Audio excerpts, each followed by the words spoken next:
মাঝরাতের হঠাৎ আবিষ্কার। আমি মশা, তোমার বালিশের পাশে উড়ছি ধীরে। পাখার নরম শব্দে কানে ফিসফিসিয়ে বলি, আমি ক্ষুধার্ত, শুনছ? তুমি বিরক্ত চোখে হাত চালাও, ভাবো আমি রক্তচোষা, বিষাক্ত, নোংরা। কিন্তু আমি তো শুধুই ক্ষুধার্ত। তোমার কাছে এক মুহূর্তের উষ্ণতা চেয়েছিলাম, রক্ত নয়, চেয়েছিলাম জীবনের স্বাদ।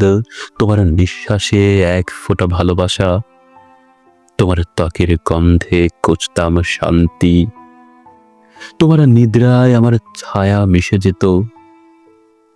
যদি তুমি এক মুহূর্ত শুনতে আমার পাখার ভেতর লুকোনো মিনতি, তবে হয়তো ভাবতেই বাঁচার ইচ্ছে কোনো অপরাধ নয়। কিন্তু তার আগেই তোমার আঘাতে নিভে যায় আমার ক্ষুধা, আমার প্রেম, আমার জীবন।